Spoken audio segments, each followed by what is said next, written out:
When I walked across that graduation stage with my college degree, I saw my parents sitting in the audience with tears streaming down their faces.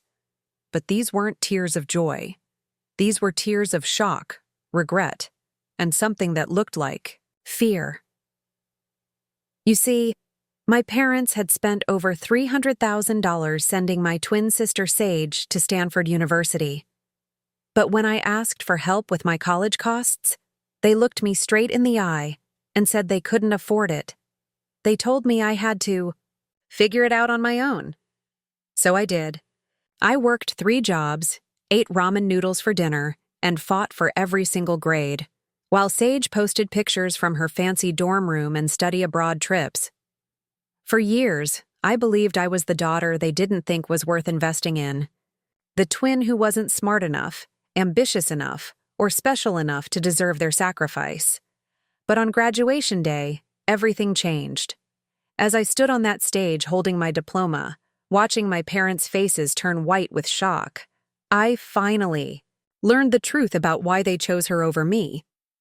And let me tell you, the real reason was something I never could have imagined. What I discovered that day didn't just change how I saw my family.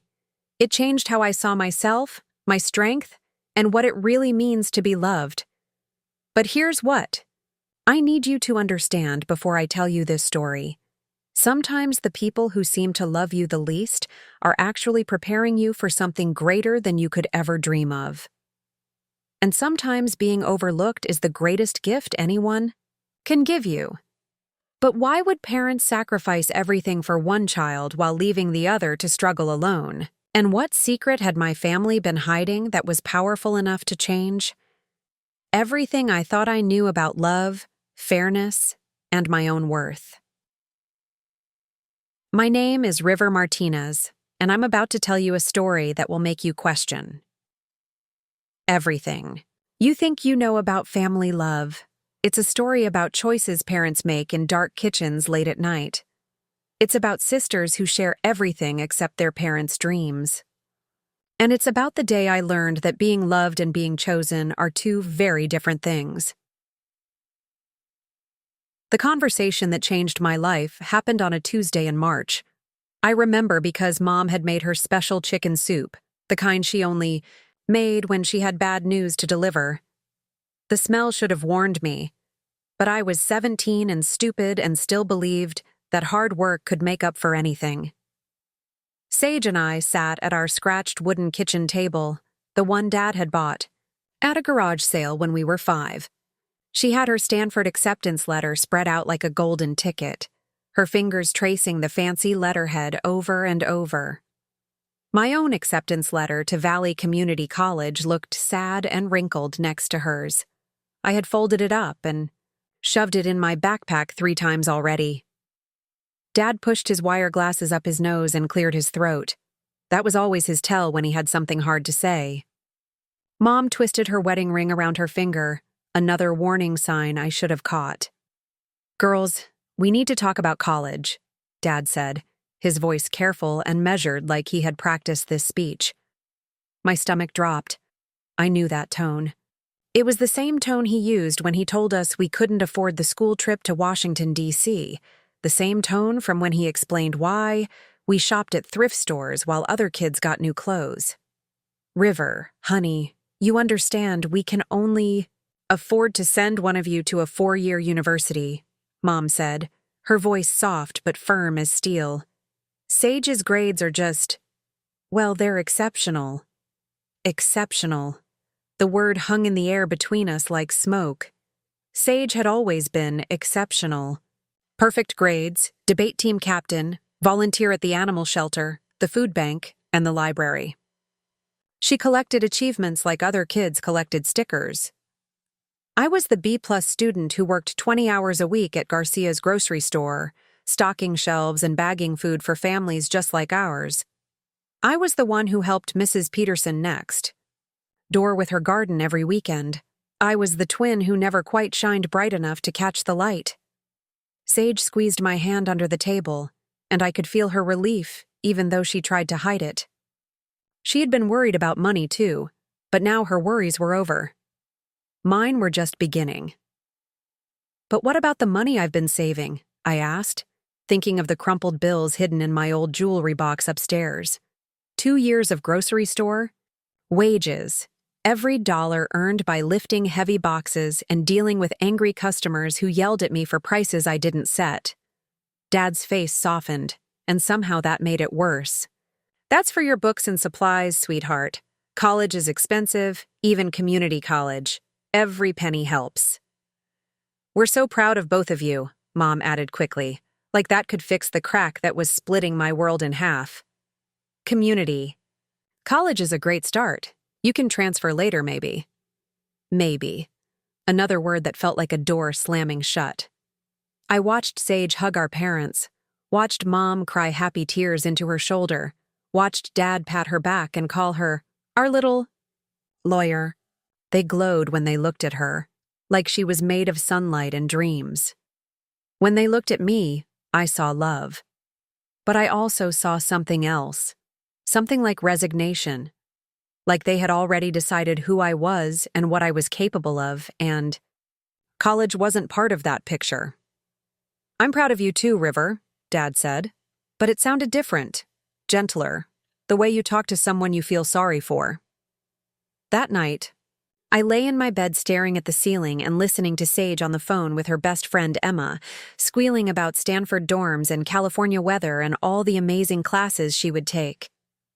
Through our thin bedroom wall, I could hear everything. I can't believe it's really happening, Sage whispered into her phone. My parents are so excited. Mom cried for like 20 minutes. Our parents. She said, my parents, like they belonged to her more than me. Something cold and hard settled in my chest that night. Not anger exactly, but something sharper. Something that felt like understanding. I had always known I was the other twin, but this felt different. This felt like being erased, like being told that one dream per family was enough, and mine wasn't the one they chose. I was 17 years old, and I was learning that love doesn't always look like fairness. Sometimes it looks like choosing. And sometimes you're not the one who gets chosen. But I made myself a promise in that dark bedroom, listening to my sister plan her golden future. I would find my own way to shine, even if I had to do it alone. 2 years passed like a blur of alarm clocks ringing at 5 in the morning and textbooks studied, by lamplight after midnight. While Sage posted pictures on social media from Stanford parties and study abroad programs in Italy, I juggled 3 part-time jobs to afford my associate degree at Valley Community College. My days started at Sunrise Bakery, where I learned to shape dough before the rest of the world woke up. The owner, Mrs. Chen, taught me that bread rises best when you're patient with it. My hands were always covered in flour, but I liked the smell of yeast and sugar that followed me. Everywhere. Afternoons belonged to tutoring middle school kids at the community center. Kids who looked at math problems the same way I looked at my parents' choice, like something that didn't make sense but had to be accepted anyway. I learned that teaching someone else helped me understand things better myself. Evenings, I stocked shelves at Peterson's hardware store, lifting boxes of nails and paint cans until my back ached. Mr. Peterson was a quiet man who paid in cash and never asked questions about why a college student needed to work so many hours. My hands were always rough, calloused from work, stained with flour or ink or paint. But I wore those marks like badges of honor. Each blister was proof that I was building something, even if I couldn't see what it was yet. The hardest part wasn't the exhaustion that made my bones feel heavy, or the constant smell of coffee beans under my fingernails from studying at the campus coffee shop. The hardest part was coming home for holidays and watching my parents' faces light up like Christmas morning when Sage walked through the door. She would burst in with stories about professors who knew famous people and internships at law firms, and friends whose parents were doctors and senators. Mom and Dad hung on every word like she was telling them about life on another planet. When it was my turn to share, I talked about making Dean's List again, about getting invited to join the Honor Society, about Professor Martinez who said I had real potential and should think about transferring to a 4-year school. "That's wonderful, mija," Mom would say, folding towels or stirring something on the stove. "Sage just made law review at Stanford. Can you believe it? Our little girl. Our little girl. Never our girls. Always our girl. Like there was only one that really counted." I started keeping my achievements to myself. When I won the essay contest that came with a $500 scholarship, I didn't mention it at dinner. When Professor Martinez recommended me for a summer research program, I applied without telling anyone. When my English teacher said my writing reminded him of authors he'd studied in graduate school, I just smiled and said thank you. It was easier than watching my parents try to look excited about news that felt small compared to Sage's golden life. But I had a plan that kept me going through the long days and longer nights. Transfer to State University, major in elementary, education, become the teacher I had always dreamed of being. Do it all myself, every penny earned, every grade fought for with my own sweat and determination. Maybe then they would see me. Really see me. During Christmas break of my sophomore year, I was wrapping gifts in my bedroom when I heard Mom on the phone with her sister Rosa. I wasn't trying to listen, but our house was small, and voices carried. "River's doing fine at the COS. Community college," Mom said, her voice casual like she was talking about the weather. "Some kids are just meant for different paths, you know?" I stopped wrapping, my hands frozen on the bright red paper. "Sage is thriving at Stanford, of course. She's thinking about law school now. Harvard or Yale, can you imagine? But River, well, she's more practical, more down to earth. The community college is perfect for her." Different paths, like I had chosen the harder road because I enjoyed struggling, like working 3 jobs while studying was my idea of fun. I finished wrapping my gifts in silence, my throat tight with words I couldn't say. When I came out for dinner, I smiled and asked about Aunt Rosa and pretended I hadn't heard anything. That night, lying in my narrow twin bed, I made a new promise to myself. I would transfer to State University. I would become a teacher. I would prove that different paths could lead to the same mountaintop. And someday, when I was standing in my own classroom, helping kids believe in themselves the way no one had believed in me, I would understand that being overlooked had been the greatest gift anyone ever gave me. I just didn't know it yet. Spring semester of my second year brought news that changed everything. I was rushing. Between classes, my backpack heavy with textbooks I had bought used and highlighted until the pages looked like rainbow maps, when Dr. Patricia Wells stopped me in the hallway. "River, I've been looking everywhere for you," she said, her eyes bright with excitement. Dr. Wells taught English literature and had become my favorite professor. She was the kind of teacher who remembered your name and asked about your life like it mattered. "Is everything okay?" I asked, checking my watch. I had 15 minutes to get to my statistics class, then an hour break before my shift at the bakery. "More than okay. Come to my office. Now." Her office was tiny, crammed with books stacked on every surface and plants that somehow thrived. In the dim light, she gestured for me to sit in the wobbly chair across from her desk, then pulled out a thick envelope with official letterhead. "River, in 30 years of teaching, I have never seen anything like this," she said, waving the letter. "Like a flag. You've been awarded the Esperanza Transfer Scholarship, full tuition, books, and living expenses for 2 years at State University." My hands started shaking as she handed me the envelope. The paper felt expensive, heavier than normal paper. The gold seal at the top made it look important, official, real. "Full scholarship?" I whispered, afraid that speaking too loud might make it disappear. "Full ride," Dr. Wells confirmed, grinning like she had won the lottery herself. The scholarship is specifically for first-generation college students who demonstrate exceptional resilience and academic achievement despite significant financial hardship. I stared at the words on the page, but they seemed to swim around like fish.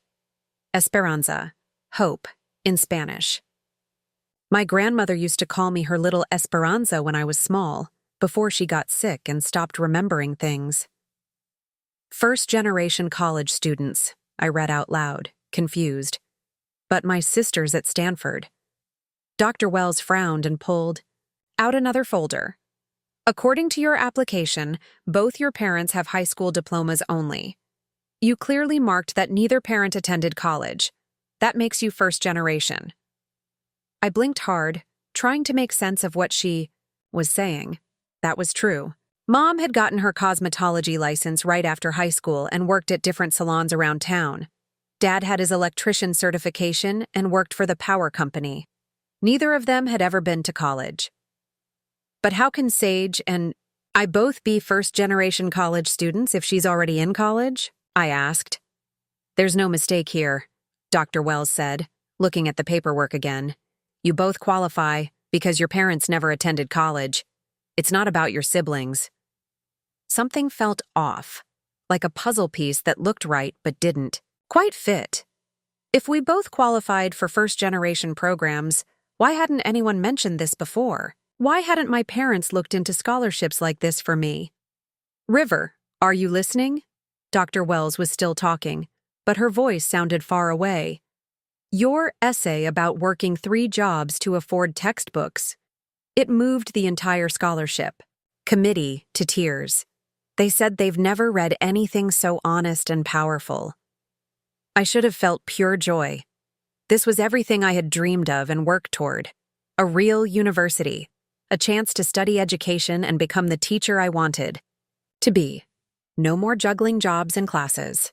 No more buying textbooks with grocery money. But something nagged at me, a small voice in the back of my mind asking questions I didn't want to answer. Thank you, I managed to say. This is incredible. You earned this, River. Every bit of it. Dr. Wells leaned forward, her expression serious. Promise me something. When you're teaching your own students someday, remember this feeling. Remember what it's like to work for everything you get. Those kids are going to need a teacher who understands struggle. That night, I called Sage from my tiny apartment. I lived in a converted garage behind an old house, paying rent to Mrs. Garcia, who let me help with her garden instead of paying full price. Oh my God, River. That's amazing. Sage squealed when I told her about the scholarship. First generation. College student scholarship? That's so cool that we both qualified for programs like that. My stomach dropped. What do you mean both? There was a pause, just long enough for me to notice. Oh, there are lots of scholarships for students whose parents didn't go to college. I got a few smaller ones freshman year. Nothing as big as yours, though. I'm so proud of you. You got first-generation scholarships, too? A couple small ones. Why? After we hung up, I sat in my little apartment, staring at the acceptance letter from State University spread out on my small kitchen table. The same table where I ate ramen noodles and studied for exams and counted dollar bills to make sure I could afford gas for my old Honda. If Sage had received first-generation scholarships, why had my parents never mentioned them? Why had they acted like there was no financial help available for college when there obviously was? I pulled out my laptop and started researching. First-generation college student programs, merit scholarships, need-based aid. Page after page of opportunities I had never heard about until I stumbled into one by accident. The more I read, the more questions filled my head. Questions that made my chest feel tight and my hands shake with something that wasn't excitement. Something felt wrong, like pieces of a puzzle that looked right from a distance but didn't fit together when you got close. But I pushed the feeling down deep, into the same place where I kept all my other hurts and disappointments. I was finally getting my chance. That was all that mattered. Wasn't it? My first semester at State University was everything I had dreamed of and more. Real lecture halls with hundreds of students, professors who had written actual books, research opportunities that made my heart race with excitement. I threw myself into my education major, like a person who had been drowning and finally found. But late at night, when I was studying in the massive library that stayed open until midnight, questions would creep into my mind like shadows. Questions I didn't want to think about but couldn't push away. How had my parents really afforded Stanford's tuition? Even with Sage's merit scholarships, the cost had to be huge. I had looked it up online. Stanford cost over $70,000 a year. Dad was an electrician who worked for the power company. Mom cut hair at a salon 3 days a week. We had never had money for family vacations or new cars or eating out at restaurants. The math didn't add up, no matter how many times I tried to make it work. I started paying attention to things I had never noticed before. The way Mom's eyes would dart away when I asked casual questions about Sage's college expenses. How Dad would suddenly remember something urgent in the garage whenever Stanford's tuition came up in conversation. The fact that my parents had never once visited Sage at school, always claiming they were too busy or couldn't get time off work. What parents wouldn't visit their daughter at Stanford if they could afford it? During my October break, I went home for a long weekend. The house felt smaller than I remembered, shabbier. The paint was peeling around the windows, and the kitchen. Faucet still dripped the way it had since I was 12. "How's school, mija?" Mom asked, making my favorite enchiladas for dinner. "Great. I love my classes. My professor says I have real potential as a teacher." "That's wonderful," she said, but her attention was on her phone, reading a text from Sage. "Mom, can I ask you something?" She looked up, and for just a second, I saw something like fear flash across her face. "Of course, what is it?" "How did you and Dad save enough money for Sage's college? I mean, Stanford is really expensive." Mom's hands stopped moving. She set down her wooden spoon and turned to face me fully. "We've been saving since you girls were babies," she said. "Little bits here and there. It adds up over time." "But you never mentioned a college fund when I was applying to schools. You said there wasn't any money. Well, there wasn't enough for both of you to go to expensive schools. We had to make choices." Something in her voice told me this conversation was over, but I couldn't let it go. "During Thanksgiving, can I see some of Sage's college paperwork? I'm helping a friend with her financial aid applications, and I want to understand how the scholarship process works." Mom's face went completely white, like someone had drained all the blood from her body. "What do you need to see?" "Just the forms you filled out. The FAFSA stuff, scholarship applications. To help my friend understand what her parents need to do." I don't know where I put all that paperwork. It's been so long, and we have so many documents." Stared at my mother, the woman who had organized our entire house with color-coded files and labeled boxes. She knew exactly where every piece of paper in our house was located. She kept our birth certificates in a blue folder, tax papers in a green one, medical records in red. But she didn't know where Sage's college paperwork was? "Maybe Dad has it in his office," I suggested. "Maybe. I'll ask him later." But I could tell from her voice that she wouldn't ask him, and he wouldn't know where it was either. That night, I lay in my old twin bed, staring at the ceiling and listening to the house settle around me. Through the thin walls, I could hear my parents talking in low voices in their bedroom. I couldn't make out words, but the tone was worried, urgent. Were they talking about my questions? Were they trying to figure out what to tell me? The next morning, I waited until both my parents left for work. Then I did something I had never done before. I went into Dad's home office. The room was small and neat, with a desk he had built himself and a filing cabinet where he kept all our important documents. If any college paperwork existed, it would be in that cabinet. I felt terrible going through their private things, but I needed answers. The questions were eating at me like a disease. I found folders for everything: house payments, car loans, insurance policies, medical bills from when Sage and I were babies.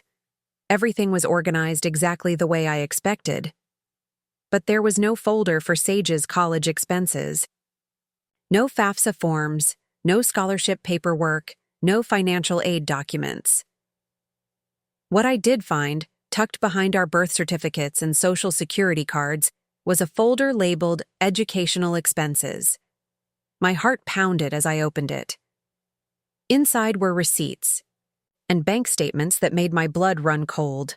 A letter from Stanford Financial Aid addressed to my parents, thanking them for their generous full payment of tuition and fees for the current academic year. Full payment, no financial aid mentioned, no scholarships, just a receipt for $75,000. $75,000 per year for 4 years. My hands started shaking as I did the math in my head. $300,000. My parents had paid $300,000 for Sage's education. Where had they gotten $300,000?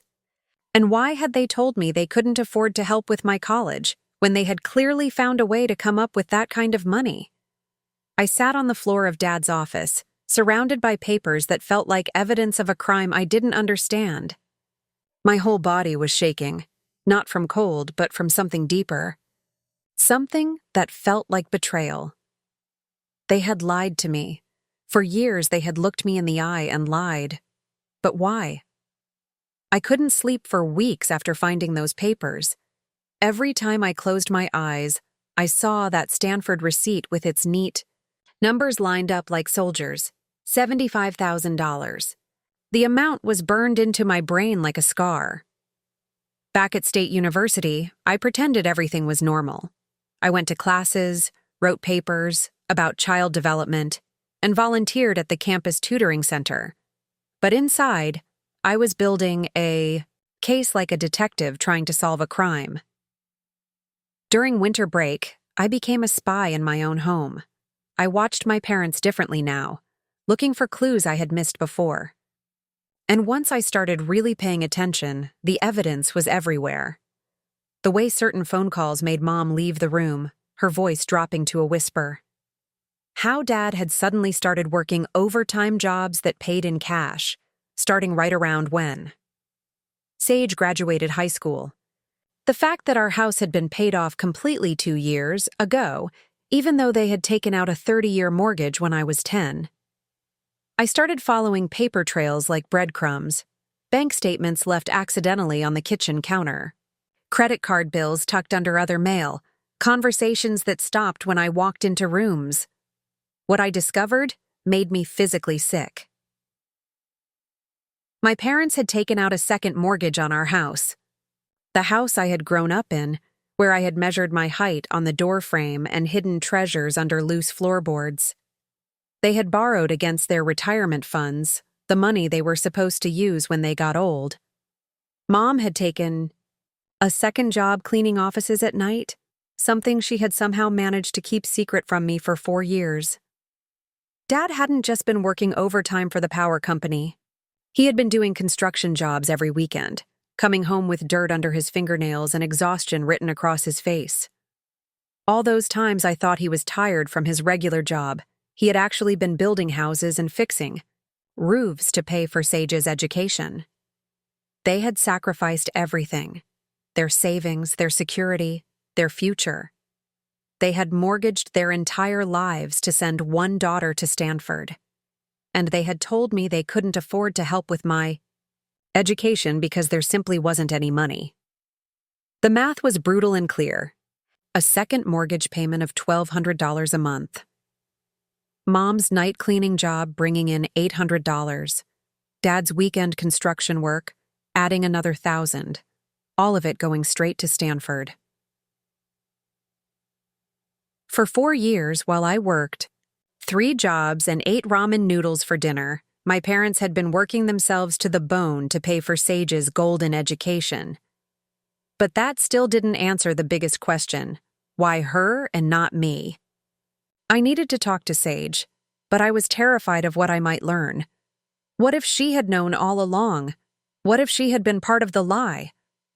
Finally, I couldn't stand it anymore. I video called her on a Sunday night when I knew she would be in Chewy, her dorm room, studying. "River, how's your second semester going?" she asked, looking tired but happy.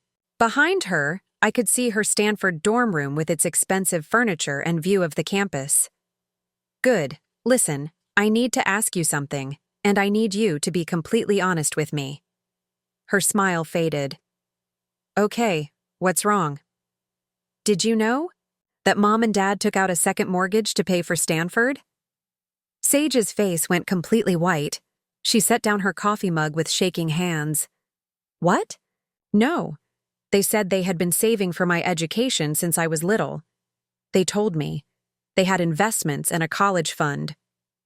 "There was no college fund, Sage. They borrowed against everything they own. The house, their retirement, everything." For the first time in our lives, I watched my confident, composed sister completely fall apart. Tears started streaming down her face, and her voice came out in broken pieces. "River, I swear I didn't know. They made it seem like they had planned for this, like they were prepared. They said they had been putting money away. What about those first-generation scholarships you mentioned?" Sage was quiet for a long time, wiping her eyes with her sleeve. "I got some small ones, maybe $5,000 total over 4 years. Everything else—" She stopped, her voice catching. "God, River, I thought they had saved the money. I thought they were proud to invest in my future." "They were proud," I said, and I meant it. But they lied to both of us about how they were paying for it. After we hung up, I sat in my dorm room staring out the window at the campus quad. Students were walking around with their backpacks and coffee cups, worried about exams and papers and normal college problems. I realized that Sage and I were both victims of our parents' choices, but in different ways. She had been carrying the weight of being the chosen one without knowing the true cost. I had been carrying the weight of being rejected without understanding why. But that still didn't answer the real question that was eating at me from the inside out. If my parents had been willing to sacrifice everything for Sage's education, to work extra jobs and mortgage their future, why hadn't they been willing to make even small sacrifices for mine? Why had they been willing to destroy their financial security for one daughter but not the other? What made Sage worth $300,000 and a lifetime of debt, while I was worth nothing more than good luck, figure it out yourself? The more I learned, the more questions arose, and the more questions I had, the angrier I became. Not just hurt anymore. Angry. I deserved answers, and I was going to get them. Spring break of my junior year, I drove home with a folder full of evidence and a heart full of rage that had been building for months. I had photocopied everything I could find: bank statements, mortgage papers, credit card bills. All the proof I needed that my parents had been lying to me for years. The 3-hour drive from State University to my hometown felt like the longest trip of my life. I practiced conversations in my head, imagining how they would try to explain themselves. But no. Matter how many excuses I invented for them, none of them made the pain go away. I found my parents in the kitchen on a Saturday morning, the same kitchen where they had first broken my heart 4 years ago. Mom was making her famous tamales for Easter dinner, her hands working the masa like she had done 1,000 times before. Dad was reading the newspaper and drinking coffee from his favorite mug, the one that said, "World's Best Dad," that Sage and I had given him for Father's Day when we were 8. They looked older than I remembered, more tired. Dad's hair had more gray in it, and Mom had new lines around her eyes. Now I knew why. 4 years of working extra jobs and losing sleep over money had aged them. "We need to talk," I said, placing my folder on the kitchen table with more force than necessary. "Dad's..." Newspaper rustled as he set it down. Mom's hand stopped moving in the masa, her fingers still covered in the yellow mixture. "What's this about, mija?" Mom asked, but I could hear the worry in her voice. I opened the folder and spread out copies of everything I had found. Bank statements showing the second mortgage payments, receipts from Stanford with the full tuition amounts circled in red ink, Dad's overtime pay stubs from his weekend construction jobs, Mom's paychecks from the cleaning company she worked for at night. "This is about the fact that you have been lying to me for 4 years," I said, my voice steady, despite the storm raging inside my chest. The silence in the kitchen was so thick, I could almost touch it. The only sound was the clock on, the wall ticking away the seconds. "River," Dad started, but I held up my hand to stop him. "No, you don't get to talk yet. I'm going to talk first, and you're going to listen." My parents stared at me like they had never seen me before. I had never spoken to them like this, never challenged them directly. But I was done being the quiet, understanding daughter who accepted whatever scraps of attention they threw my way. "You told me you couldn't afford to help with my college education. You said you could only send one of us to a 4-year university. You made me believe that there simply wasn't enough money." I picked up the Stanford receipt and held it in front of their faces. But that wasn't true, was it? "You didn't just find money for Sage's education. You created money. You took out a second mortgage on our house. You borrowed against your retirement funds. Mom, you took a job cleaning offices at night. Dad, you worked construction every weekend. For 4 years. Mom's eyes were filling with tears, but I wasn't done. "You sacrificed everything. Your savings, your security, your future. You worked yourselves to the bone and went into debt to pay for Sage's Stanford education. $300,000? That's how much you spent on her." Dad stood up, his face flushed red. "River, it's not that simple." "Then explain it to me," I shouted, surprising myself with the volume of my voice. "Explain to me how you were willing to mortgage your entire future for one daughter, but you couldn't even co-sign a small student loan for the other." "You don't understand the whole situation," Mom said, her voice barely above a whisper. "Then help me understand. Because from where I'm sitting, it looks like you decided one daughter was worth everything, and the other was worth nothing. You let me work 3 jobs while going to school. You watched me eat ramen noodles for dinner because I couldn't afford groceries. You let me believe that I wasn't worth investing in." "That's not true," Mom said, tears streaming down her face now. "Then, what is true?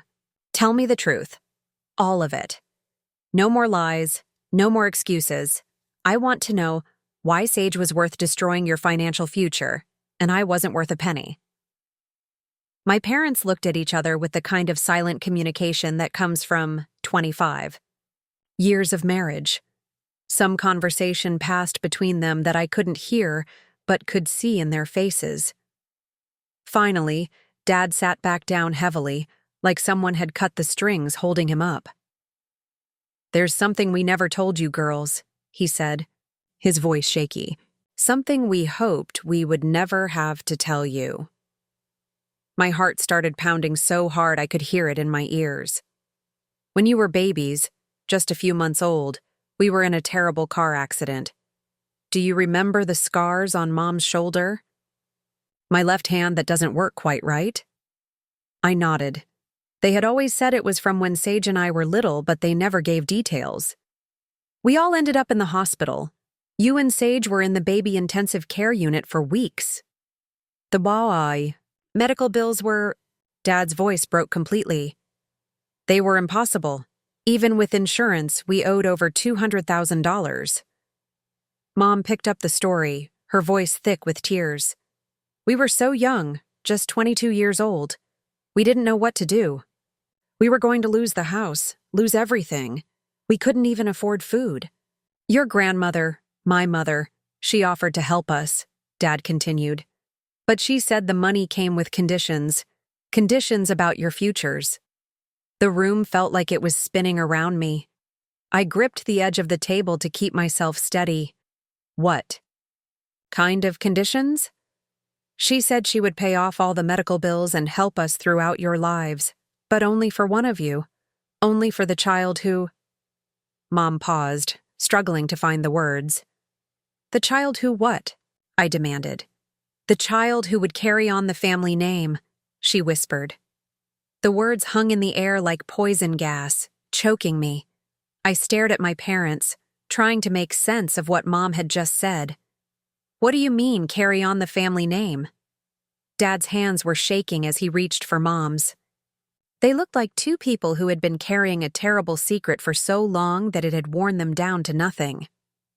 Your grandmother was very traditional, very old-fashioned about certain things, Dad said slowly. She believed that family. Money should only go to the child who would honor the Martinez legacy. We both have the same last name, I said, confused. We're both Martinez. For now, Mom whispered, her voice so quiet I had to lean forward to hear her. But when you girls get married someday… The truth hit me like a physical punch to the stomach. I felt sick, dizzy, like the kitchen floor was tilting underneath me. She wanted you to choose based on who was more likely to keep the name Martinez after marriage? River, please understand. We never wanted to choose between you girls, Dad said desperately. But you did choose. I stood up so fast my chair scraped against the floor with a horrible sound. You chose Sage because you thought she was less likely to get married and change her name. It wasn't just about marriage, Dad said quickly, like he could make it sound better. Your grandmother thought Sage was more ambitious, more likely to make the family proud. She had better grades, more activities. Grandmother believed she would use her education to build something that would honor the Martinez name. I felt like I was drowning in my own kitchen. So you decided I wasn't worth investing in because I might someday fall in love and change my last name? We were young and scared, Mom sobbed, her whole body shaking. We owed so much money. The hospital was going to sue us. Your grandmother's offer was the only way we could keep our family together. So you sold one daughter to save the other? It wasn't like that, Dad shouted, standing up too. Then what was it like? I screamed back, surprising myself with how angry I sounded. Because it sounds exactly like that to me. Dad sat back, down, his face looking like someone had punched him. Your grandmother died when you girls were 10 years old. The agreement should have died with her. But by then, we had already started planning for Sage's future. We had opened college savings accounts in her name, made promises we felt we had to keep. You could have changed course, I said, my voice cold as ice. You could have split everything equally after she died. We tried, Mom said, reaching toward me like she wanted to touch my hand. I pulled away. We looked into it, talked to lawyers. But the money was in a special trust fund, specifically set up for Sage's education. We couldn't touch it for anything. Else, couldn't split it between you girls. I stared at them, trying to process everything they were telling me. My grandmother had basically bought one granddaughter and left the other one with nothing, and my parents had gone along with it. So the second mortgage, the extra jobs, borrowing against your retirement, that was because Stanford cost more than what was in the trust? They nodded like two children who had been caught doing something wrong.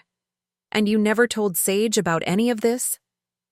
We were going to tell you both when you turned 18, Dad said, but then you seemed so independent, so determined to make your own way. We thought maybe it was better if you didn't know. We thought it would hurt less. Better for who? I asked. Better for you, so you didn't have to face what you had done? The question hung in the air like smoke. Neither of them answered. There's more, Mom said quietly, like she was afraid to speak. More. How could there possibly be more horrible news? Your grandmother left something else. Letters to be opened when both of you graduated from college. She disappeared into the back bedroom, leaving Dad and me staring at each other across the kitchen table covered with evidence of their lies. When she came back, she was holding an envelope that looked old and yellow. My name was written on it in spidery handwriting that I remembered from birthday cards when I was little, for River Martinez upon her college graduation. She left. Letters for both of you, Dad explained, his voice hollow. Sage's letter is still locked away in our safety deposit box. It's not supposed to be opened until she finishes law school. I took the envelope with hands that felt like they belonged to someone else. It was heavier than I expected, thick with several pages. She's been dead for 13 years, I said, staring at my name written in her careful handwriting. How did she know I would even go to college? She knew, Mom said simply. She always said you had fight in you. Fight. Like being overlooked was supposed to make me stronger. I need to read this alone, I said, holding the letter against my chest. River, we love you, Dad said, his voice breaking. We love you just as much as we love Sage. We made terrible choices, but we never stopped loving you. I looked at my parents, really looked at them. They looked old and tired and broken. 4 years of working extra jobs and hiding secrets had worn them down to shadows of who they used to be. But love wasn't enough anymore. Love without fairness, love without honesty, love that came with conditions and lies. What kind of love was that? I need time to think, I said, walking toward my old bedroom with my grandmother's letter clutched in my hands. As I closed the door behind me, I heard Mom start crying again, deep sobs that sounded like they were coming from the bottom of her soul. I sat on my old twin bed, the same bed where I had dreamed about college and planned my future, and wondered why I wasn't good enough for my parents' investment. Now I knew the truth.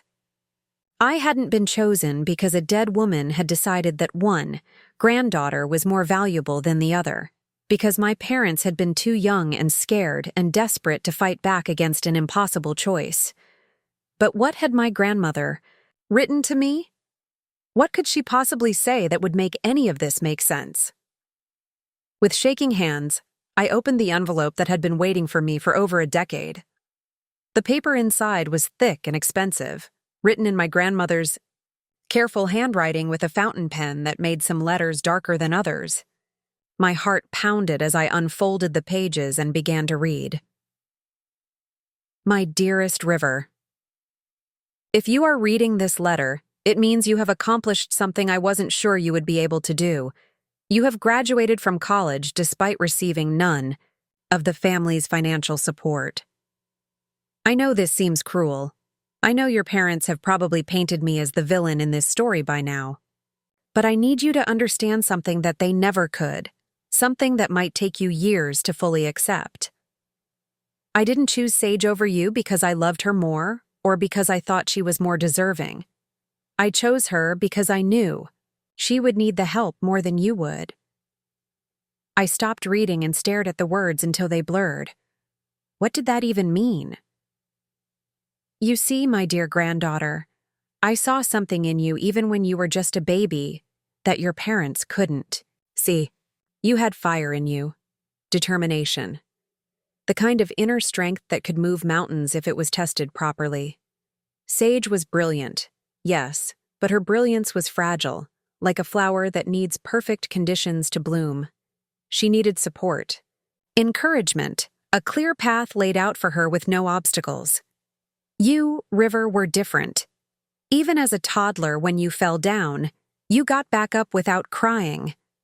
When someone told you that you couldn't do something, you found a way to do it. Anyway. When other children got toys handed to them, you built your own from cardboard boxes and tape. I remembered that.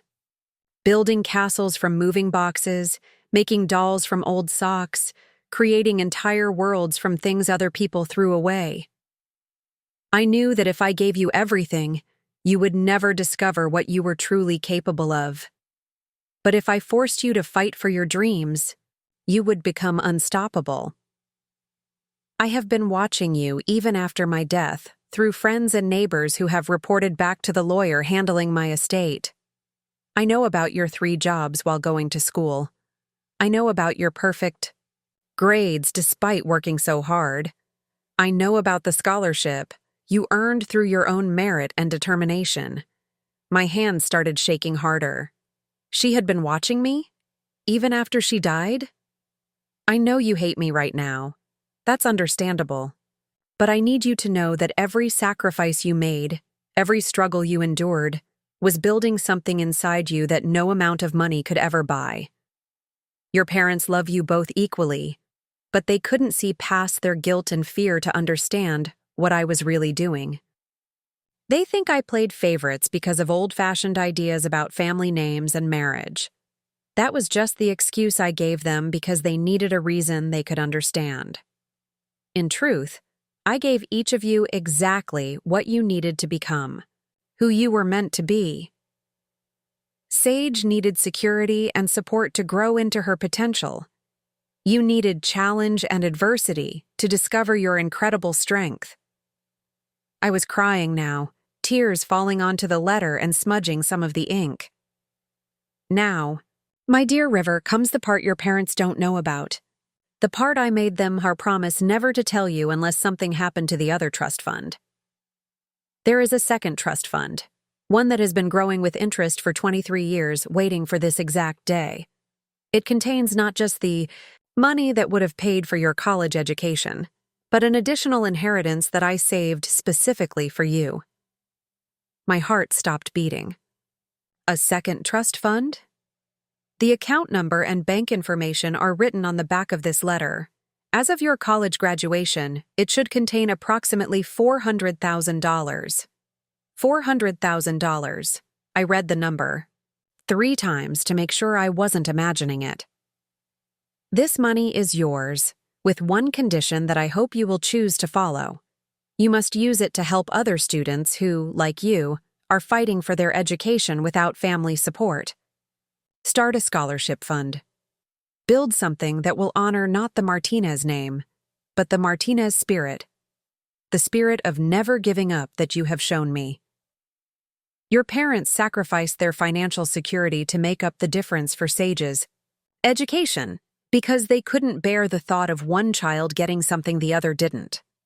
They never knew this money existed because I knew they would try to split it equally between you girls, which would have defeated the entire purpose of the lessons you both needed to learn.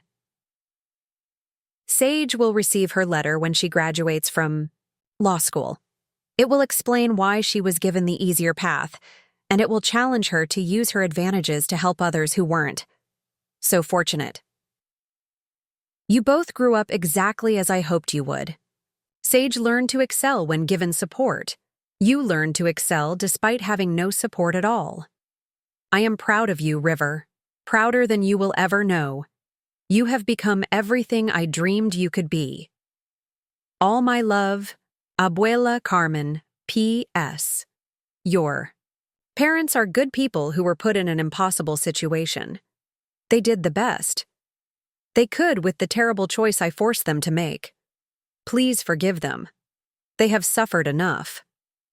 I read the letter 4 times before the words fully sank in. When I finally looked up, I felt like I was seeing the world through completely different eyes. My grandmother hadn't abandoned me. She had been testing me, building me, preparing me for something bigger than I had ever imagined. But she had also destroyed my family. My parents had lived with guilt and secrets for over 20 years. Sage had carried the weight of being the chosen one without understanding the real cost. And I had grown up feeling unloved and overlooked. Was discovering my strength worth all that pain? Was becoming unstoppable worth the price my whole family had paid? I turned the letter over and found the bank account information written in Her careful handwriting. Real numbers, real bank, real money that had been waiting for me all these years. $400,000. More money than my parents had spent on Sage's education. Money that could change everything. But what was I supposed to do with it? And how was I supposed to feel about a gift that came with so much pain attached to it? I needed to tell my parents. They were sitting in the kitchen, probably thinking their younger daughter hated them forever. But first, I needed to understand what this really meant. My grandmother had played a game with all our lives, moving us around like pieces on a chess board. The question was, had she been right to do it?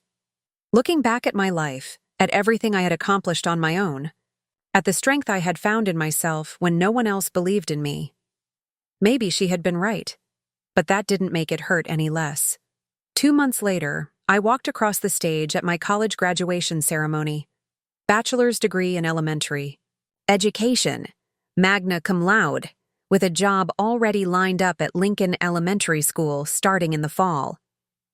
As I moved my tassel from right to left, I thought about how different this moment felt from what I had imagined. I had always pictured this day as pure triumph, me against the world, proving that I could succeed without anyone's help. But now I knew the truth. I hadn't been alone at all. My grandmother had been pulling strings from beyond the grave, orchestrating every struggle to make me stronger. As I sat in my cap and gown, waiting for my name to be called for honors recognition, I looked out at the audience. Mom and Dad were in the third row, holding a giant banner that read, "Proud of our river," in purple letters. Dad had tears streaming down his face.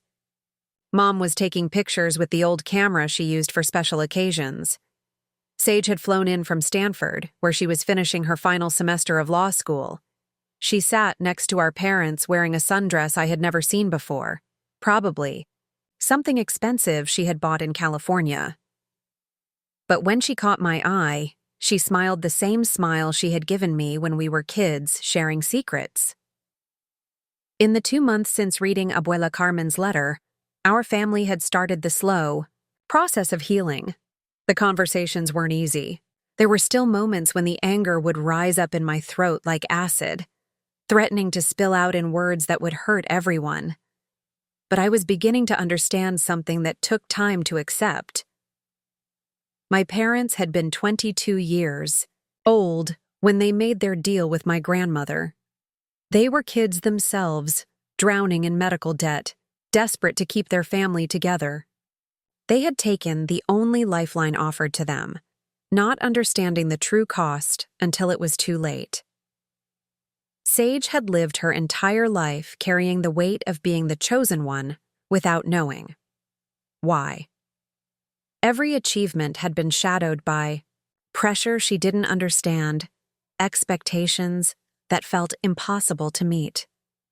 She had told me that some nights at Stanford, she would lie awake, wondering if she deserved to be there, if she was smart enough to justify the sacrifice her parents were making.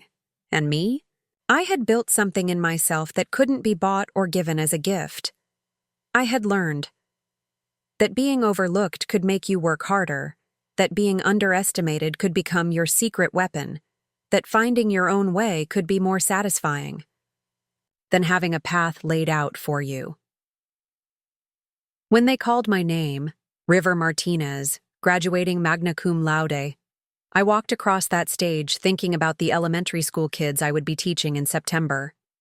Kids who might come from homes where love looked complicated, where parents made impossible choices, where being the other child taught you to fight for attention and recognition.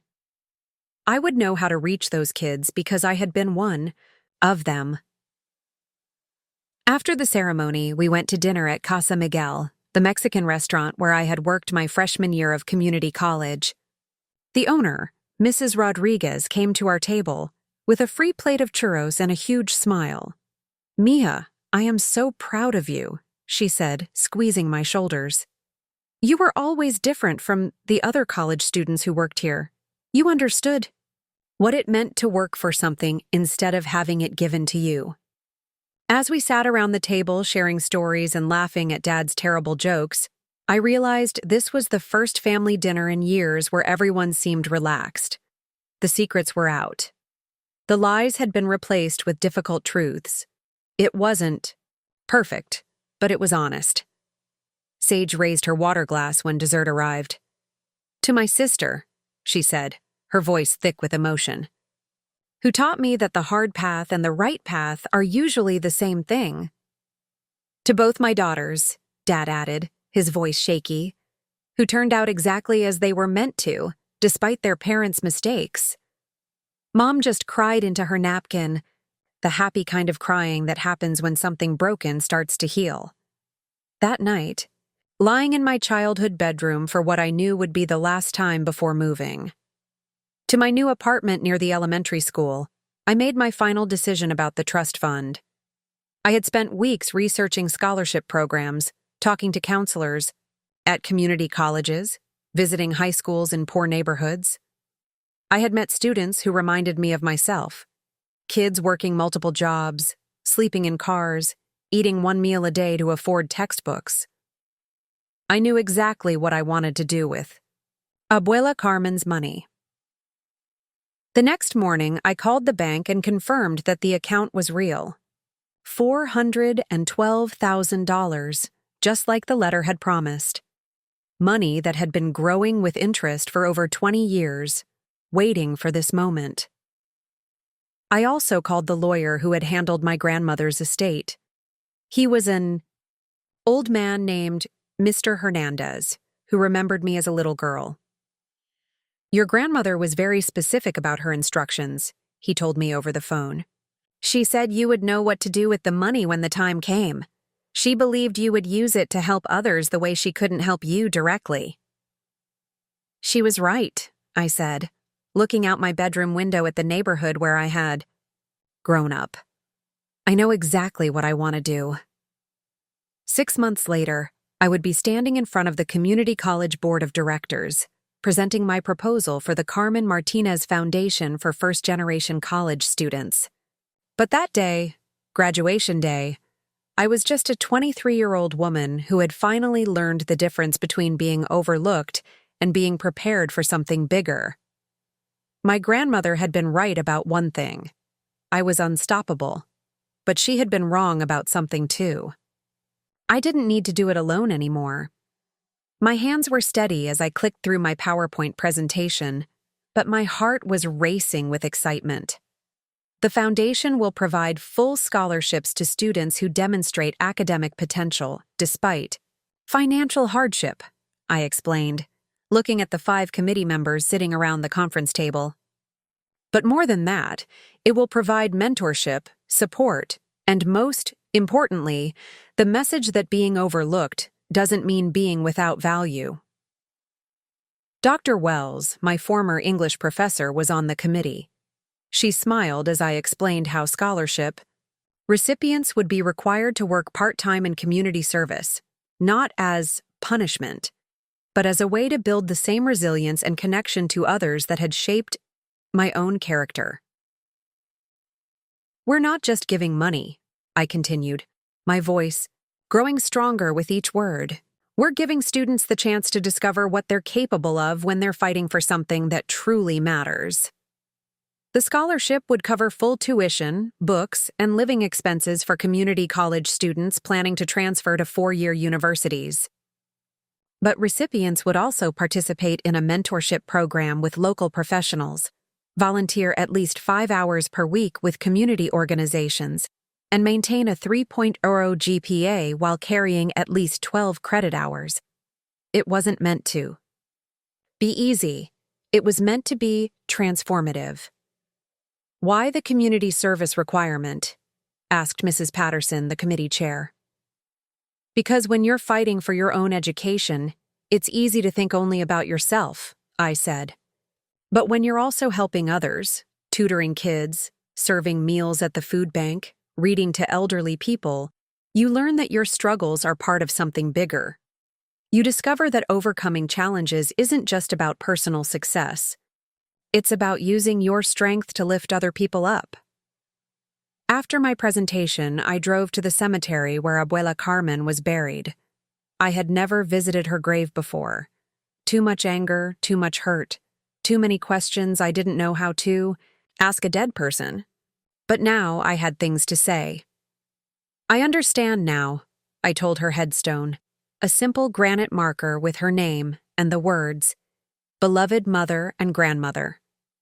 I still don't like how you did it, but I understand why you thought it was necessary.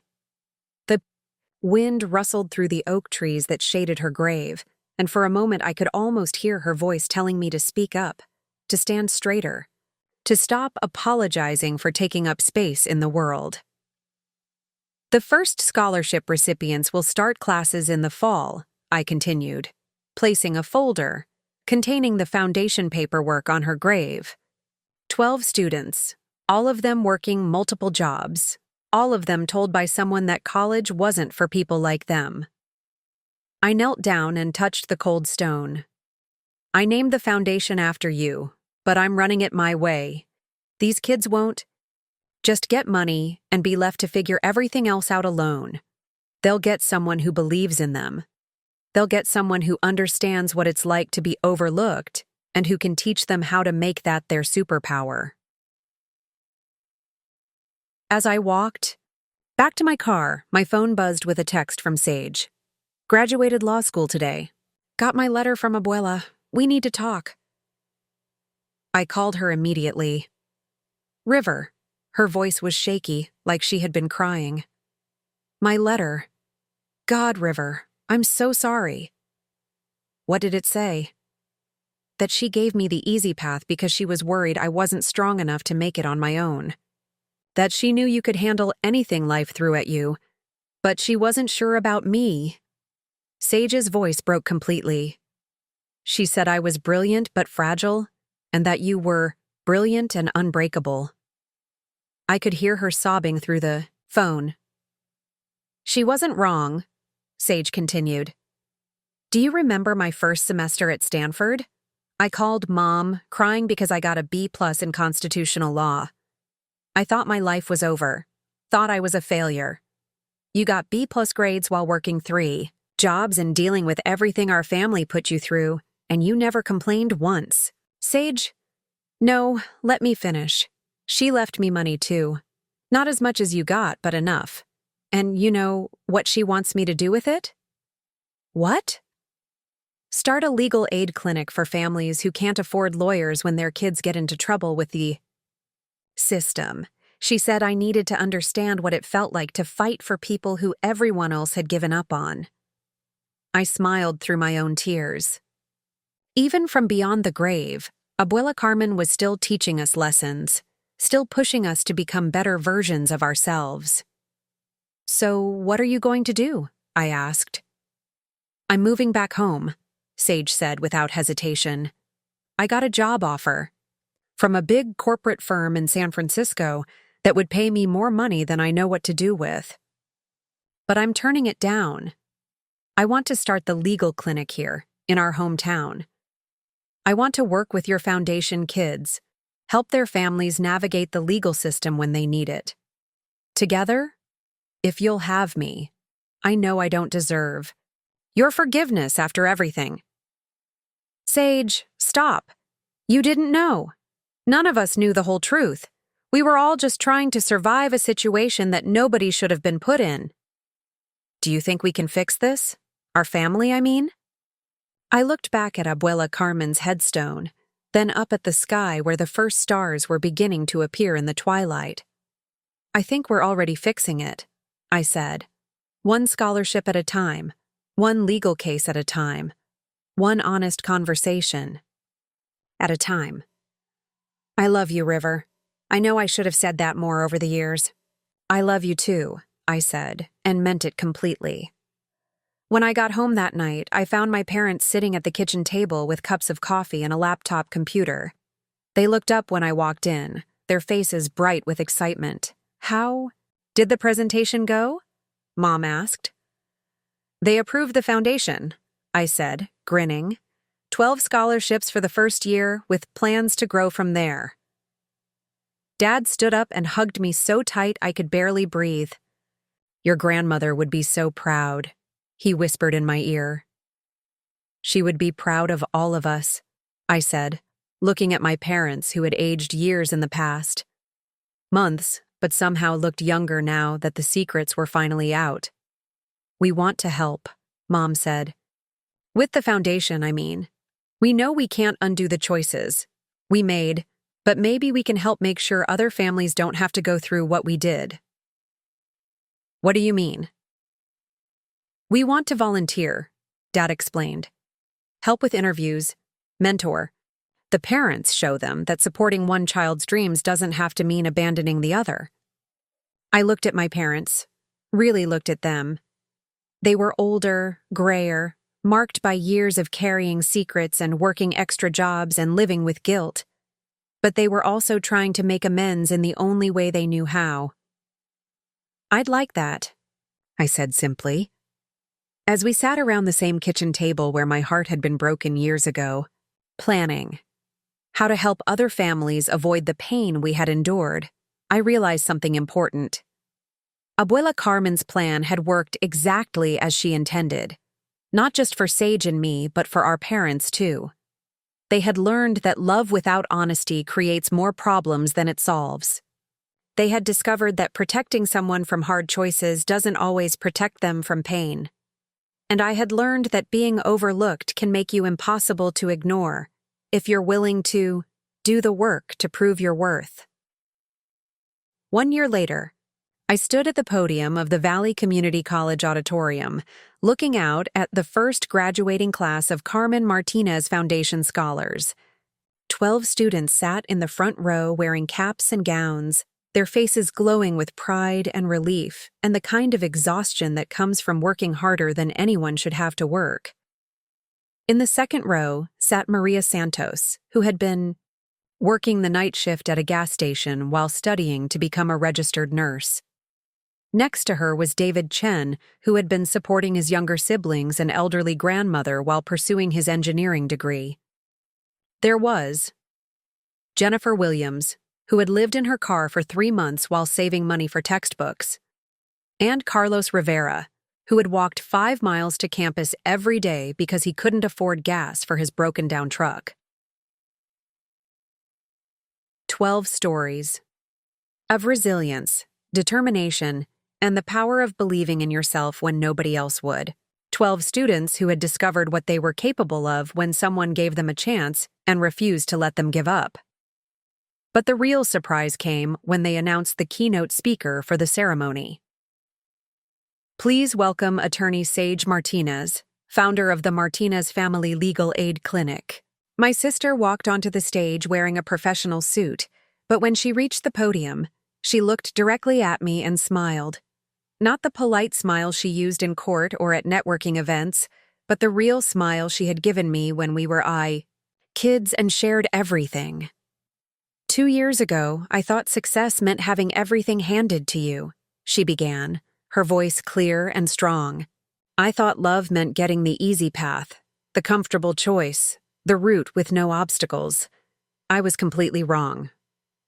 She told the graduating scholars about growing up as the golden child, about the pressure that came with being chosen, without understanding why, about learning that true strength comes not from having advantages, but from overcoming disadvantages. My sister River taught me that the hard path and the right path are usually the same thing.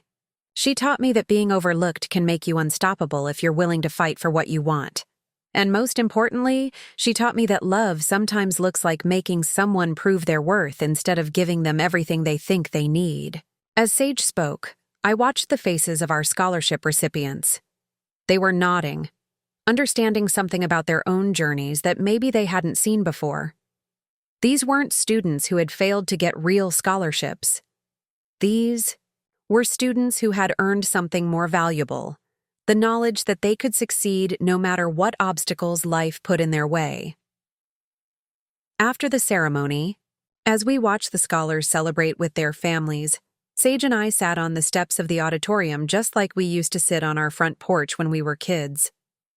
Do you ever wonder what would have happened if Abuela Carmen had just split everything equally from the beginning? Sage asked, pulling off her high heels and rubbing her feet. I thought about it, watching Maria Santos hug her mother while both of them cried happy tears. I thought about David Chen taking selfies with his little brothers, all of them grinning, like they had won the lottery. I thought about the 10 other families celebrating dreams that had seemed impossible just 2 years ago. Honestly, I think we both would have been weaker, I said finally. You would never have had to prove that you deserved the investment our parents made in you, and I would never have discovered what I was capable of when my back was against the wall. Do you forgive her? Abuela Carmen, I mean, for putting us through all of this? I watched Jennifer Williams dance with her 5-year-old daughter, both of them laughing as they spun around on the auditorium steps. Jennifer was starting nursing school in the fall, and her little girl kept telling everyone that her mama was going to be a doctor who helped sick people feel better. I think forgiveness might be the wrong word, I said carefully. I think I'm grateful. It took me a long time to get there, but I'm grateful for everything that happened. Even for all the pain? All the years of feeling like you weren't good enough? Especially for the pain, I said, surprising myself with how much I meant it. The pain taught me things that comfort never could have. It taught me empathy. It taught me how to recognize kids who are struggling because I've been there. It taught me that being underestimated can be the biggest gift someone can give you. Sage was quiet for a moment, watching our parents help clean up after the reception. Mom was packing leftover cake into containers for the scholarship families to take home. Dad was stacking chairs and talking with Mr. Chen about his construction business. River? Yeah? Thank you. For what? For showing me what real strength looks like. For forgiving Mom and Dad when I wasn't sure I could. For turning all that hurt into something beautiful. Sage's voice got quiet. For teaching me that being the chosen one isn't always a blessing. I looked at my sister, brilliant, accomplished, but finally free from the burden of being perfect. Her legal aid clinic had helped dozens of families in just 1 year, and she had found something in that work that all her achievements at Stanford had never given her. The satisfaction of fighting for people who needed someone to believe in them. Thank you for being worth fighting for, I said. All of it. Even the parts that hurt. Even the parts that made me question everything I thought I knew about love and family. As the last of the graduates and their families headed home, I realized that this was what Abuela Carmen had really wanted all along. Not just successful granddaughters, but granddaughters who understood that success without struggle is hollow, that love without sacrifice is meaningless, and that sometimes the greatest gift you can give someone is the chance to discover their own strength. Chateau's story wasn't about the money or the scholarships, or even the unfairness of choosing one child over another. It was about learning that being overlooked can make you impossible to ignore. It was about discovering that the people who believe in you when you have nothing to offer them are the ones who see your true worth. It was about understanding that sometimes the hardest path leads to the most beautiful destination. As I locked up the auditorium and walked to my car, I thought about the 12 students who would start their 4-year SCI universities in the fall. Students who would carry with them not just scholarship money, but the knowledge that they had earned every opportunity through their own determination and hard work. Students who would never doubt their worth because they had proven it to themselves. Students who would remember what it felt like to be overlooked, and who would spend their lives making sure other kids never felt invisible. I drove home thinking about Monday morning, when I would walk into my 3rd grade classroom and see 28 faces looking back at me. Some of those kids would come from homes where love looked complicated, where parents made difficult choices, where being the other child taught you to fight for attention and recognition. but I would know how to reach them. I would know how to help them see that being different wasn't the same as being less than. I would know how to teach them that the struggles that make you feel alone can actually be the things that make you special. Because I had learned something that no amount of money or easy opportunities could have taught me. I had learned that being overlooked can make you impossible to ignore if you're willing to do the work to prove your worth. And that lesson was worth everything I had gone through to learn it. River's story shows us that sometimes the hardest moments in our lives are actually preparing us for our greatest victories. Being overlooked taught her something that privilege never could have. That real strength comes from proving your worth to yourself, not to others. Her grandmother's plan was painful, but it created two daughters who understood both struggle and success. River learned to turn being ignored into being impossible to ignore. Sage learned that true accomplishment means using your advantages to help others. Now I want to hear from you. Where are you listening from right now? Drop your city or country in the comments below. It amazes me how these stories of family, struggle, and finding your strength connect people from all around the world. If River's journey touched your heart, please hit that like button. Your likes help spread these stories of hope and resilience to people who might need to hear them today. And don't forget to subscribe to our channel because we share new stories every week about ordinary people who discover extraordinary strength. When you subscribe, you're helping us spread kindness and inspiration across the globe. Speaking of inspiring stories, click on the video appearing on your screen right now. It's another powerful tale about someone who turned their biggest challenge into their greatest gift. Remember, being overlooked doesn't mean being overlooked forever. Sometimes it just means you're being prepared for something amazing. Thanks for listening, and I'll see you in the next story.